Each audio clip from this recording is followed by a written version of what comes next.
Hi hello ನಮಸ್ತೆ friends, welcome back to my YouTube channel Phalguni creators. ಇವತ್ತಿನ ವಿಷಯ ಬಂದು ಹೌ ಟು ಗೆಟ್ ಪ್ರೆಗ್ನೆಂಟ್. ಅಂದರೆ ಗರ್ಭ ನಿಲ್ಲೋದಕ್ಕೆ ನಾವು ಏನೇನು ರೂಲ್ಸ್ನ ಫಾಲೋ ಮಾಡಬೇಕಾಗುತ್ತೆ ಅನ್ನೋದು. ಈಗ ಕೆಲವರೆಲ್ಲ ಹಾಸ್ಪಿಟ್ಲ್ಗಳಿಗೆ ಹೋಗಿರ್ತಾರೆ ಗರ್ಭ ನಿಲ್ತಿಲ್ಲ ಅಂತ ಹೇಳಿ, ಡಾಕ್ಟರ್ಸ್ಗಳಿಗೆ ತೋರಿಸಿರ್ತಾರೆ. ಒಂದಲ್ಲ ಅಂಥೇಳಿ ಸೆಕೆಂಡ್ ಒಪಿನಿಯನ್ ಅಂತ ಬೇರೆ ಡಾಕ್ಟ್ರಿಗೂ ತೋರಿಸಿರ್ತಾರೆ, ಬ್ಲಡ್ ಟೆಸ್ಟ್ ಮಾಡಿಸಿರ್ತಾರೆ, ಸ್ಕ್ಯಾನ್ ಎಲ್ಲ ಮಾಡಿಸಿರ್ತಾರೆ. ಸೊ ಎಲ್ಲ ರಿಪೋರ್ಟ್ ಅವ್ರದ್ದು ನಾರ್ಮಲ್ ಇರುತ್ತೆ. ನಾವು ತಿಳ್ಕೊಬೇಕಾಗಿರೋದು ಮೊದಲನೇದಾಗಿ ಫೀಮೇಲ್ ರಿಪ್ರೊಡಕ್ಟಿವ್ ಸಿಸ್ಟಮ್. ಇವಾಗ ಓವರಿ ಅನ್ನೋದು ಅಂಡಾಶಯ ಪ್ರತಿ ತಿಂಗಳು ಅಂಡಾಣುನ ಬಿಡುಗಡೆ ಮಾಡುತ್ತೆ. ಅಂಡಾಣು ಫೆಲೋಪಿಯನ್ ಟ್ಯೂಬ್ ಮುಖಾಂತರ ಬರೋದು. ಇನ್ನೊಂದು, ನಿಮ್ಮ ಪಾರ್ಟ್ನರ್ದು ವೀರ್ಯಾಣು ಬಂದು ವ್ಯಜೈನ ಮುಖಾಂತರ ಬಂದು ಅಂಡಾಣುವನ್ನು ಫೆಲೋಪಿಯನ್ ಟ್ಯೂಬಲ್ಲಿ ಭೇಟಿ ಮಾಡುತ್ತೆ. ಅಲ್ಲಿ ಗರ್ಭಧಾರಣೆ ಆದಮೇಲೆ ಅದು ಗರ್ಭಕೋಶದಲ್ಲಿ ಅಂದರೆ ಯೂಟ್ರಸಲ್ಲಿ ಬಂದು ಎಲ್ಲರೂ ಒಂದು ಕಡೆ ಅದು ಸ್ಥಿರವಾಗಿ ನಿಲ್ಲುತ್ತೆ. ಇದು ಗರ್ಭ ಧರಿಸೋ ಒಂದು ಪ್ರಕ್ರಿಯೆ. ಈಗ ಮೆನ್ಸ್ಟ್ರಲ್ ಸೈಕಲ್ ಅಂದರೆ ಮುಟ್ಟಿನ ಕ್ರಿಯೆ. ಈಗ ಪ್ರತಿ ತಿಂಗಳು ಮುಟ್ಟಾಕ್ತೀವಿ. ಕೆಲವರು ತಿಂಗಳ ಆಗಲ್ಲ, ಕೆಲವರು ತಿಂಗಳ ಆಗ್ತಾರೆ. ತಿಂಗಳ 28 ದಿನಕ್ಕೊಂದ್ಸಲ ಆಗೋರಿಗೆ ಇವಾಗ 1ನೇ ತಾರೀಕಿಂದ 5ನೇ ತಾರೀಕು ನಿಮಗೆ ರಕ್ತಸ್ರಾವ ಇರುತ್ತೆ.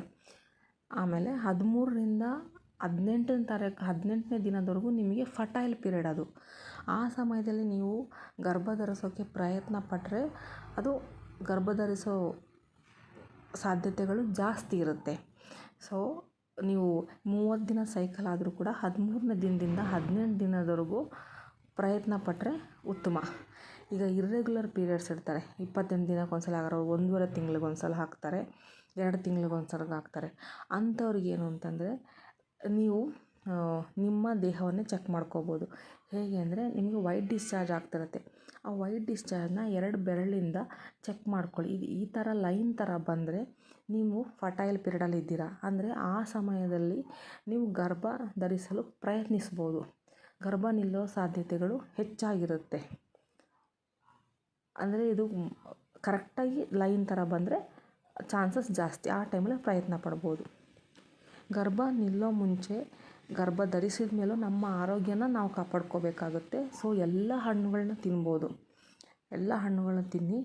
ಏನಾದ್ರು ಮನೇಲಿ ಇಂಥ ಹಣ್ಣು ತಿನ್ನಬೇಡ ಅಂತ ಹೇಳಿದ್ರೆ ಮಾತ್ರ ಬೇಕಾದ್ರೆ ಅವಾಯ್ಡ್ ಮಾಡ್ಬೋದು ನೀವು. ಸೊ ಡೈಲಿ ಬೇಕಾದ್ರೆ ಒಂದು ಆ್ಯಪಲ್, ಒಂದು ದಾಳಿಂಬೆ, ಮೂಸಂಬಿ ಅಂಥೇಳಿ ಇಂಟರ್ವಲ್ ಕೊಟ್ಬಿಟ್ಟು, ಅಂದರೆ ಸಮಯ ಕೊಟ್ಟು ಗ್ಯಾಪ್ ಕೊಟ್ಟು ತಿನ್ನಿ. ಸೊ ಆರೋಗ್ಯ ಚೆನ್ನಾಗುತ್ತೆ, ಬ್ಲಡ್ ಕೂಡ ಇಂಪ್ರೂವ್ ಆಗುತ್ತೆ. ಹಾಗೆ ತರಕಾರಿಗಳಲ್ಲಿ ಯಾವುದೇ ರೆಸ್ಟ್ರಿಕ್ಷನ್ ಇಲ್ಲ. ಕೆಲವೊಂದು ತರಕಾರಿ, ಕ್ಯಾರೆಟ್, ಬೀಟ್ರೋಟ್ ಎಲ್ಲ ಹಸಿ ತರಕಾರಿ ತಿನ್ಬೋದು. ಸೊಪ್ಪುಗಳು ಎಲ್ಲ ರೀತಿ ಸೊಪ್ಪು ತಿನ್ಬೋದು. ಇವಾಗ ನಾನು ಸ್ವಲ್ಪ ಸೊಪ್ಪಷ್ಟೇ ತೋರಿಸಿದ್ದೀನಿ. ಇದು ಬಿಟ್ಟು ನುಗ್ಗೆ ಸೊಪ್ಪು ಅಂತ ಬರುತ್ತೆ, ದಂಟಿನ ಸೊಪ್ಪು ಬರುತ್ತೆ.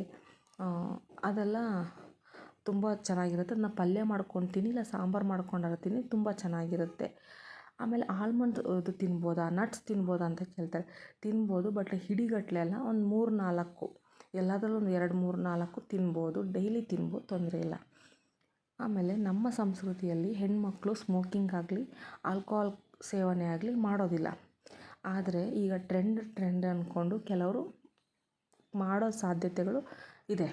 ಸೊ ಅಂಥವ್ರಿಗೆ ಹೇಳ್ತಿರೋದು, ನೀವು ಗರ್ಭ ಧರಿಸಬೇಕು ಅಂತ ನಿಮಗೇನಾದ್ರು ಪ್ಲ್ಯಾನ್ ಇದ್ದರೆ ನೀವು ಈ ಅಭ್ಯಾಸಗಳನ್ನ ಬಿಡೋದು ಒಳ್ಳೆಯದು. ಅದು ಒಳ್ಳೆಯದಲ್ಲ. ಅದಕ್ಕಾಗಿ ಇವಾಗ ಕೆಫೀನ್ ಅವಾಯ್ಡ್ ಮಾಡೋದು ತುಂಬ ಒಳ್ಳೆಯದು. ಈಗ ನಾವು ಕುಡಿಯೋ ಕಾಫಿನಲ್ಲೂ ಕೆಫೀನ್ ಇರುತ್ತೆ.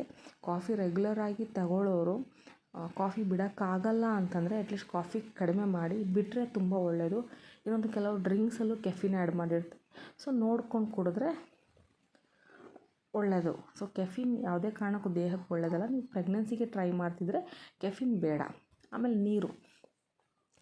ನೀರು ಚೆನ್ನಾಗಿ ಕುಡೀರಿ. ಯಾಕಂದರೆ ನೀರು 2 ಲೀಟರ್ಸಿಂದ 2.5 ಲೀಟರ್ಸ್ವರೆಗೂ ಡೈಲಿ ನಮಗೆ ಬೇಕಾಗುತ್ತೆ. ಕೆಲವರು ನೀರು ಕುಡಿಯೋದಿಲ್ಲ, ನೀರು ಅವಾಯ್ಡ್ ಮಾಡ್ತಾರೆ, ಅಂದರೆ ಕೆಲಸ ಅಂದ್ಕೊಂಡು. ಸೊ ಆದಷ್ಟು ಟೈಮ್ ಕೊಟ್ಟು ನೀರು ಚೆನ್ನಾಗಿ ಕುಡೀರಿ.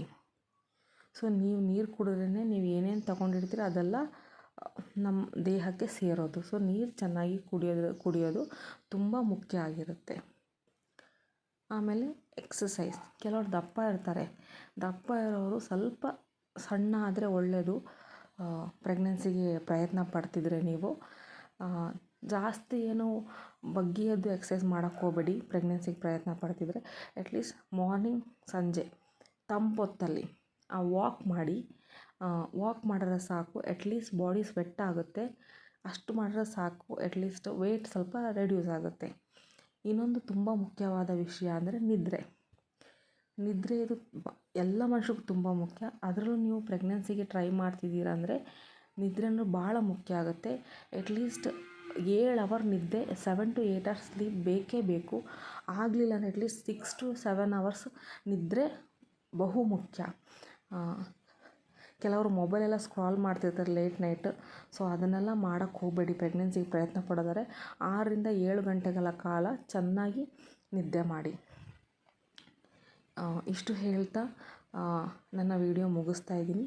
ನನ್ನ ಮುಂದಿನ ವಿಡಿಯೋದಲ್ಲಿ ಪ್ರೆಗ್ನೆನ್ಸಿ ಆಗಿದ್ದೀರಾ ಅನ್ನೋದಕ್ಕೆ ನಿಮಗೆ ಚಿಹ್ನೆಗಳು ಏನೇನಿರುತ್ತೆ, ಹೇಗೆ ಟೆಸ್ಟ್ ಮಾಡ್ಕೋಬೇಕು ನಾನು ತಿಳಿಸ್ಕೊಡ್ತೀನಿ. ವಿಡಿಯೋ ಇಷ್ಟ ಆಗಿದ್ದರೆ ಲೈಕ್ ಮಾಡಿ, ಶೇರ್ ಮಾಡಿ ಹಾಗೂ ಸಬ್ಸ್ಕ್ರೈಬ್ ಮಾಡಿ ಫ್ರೆಂಡ್ಸ್. Thank you.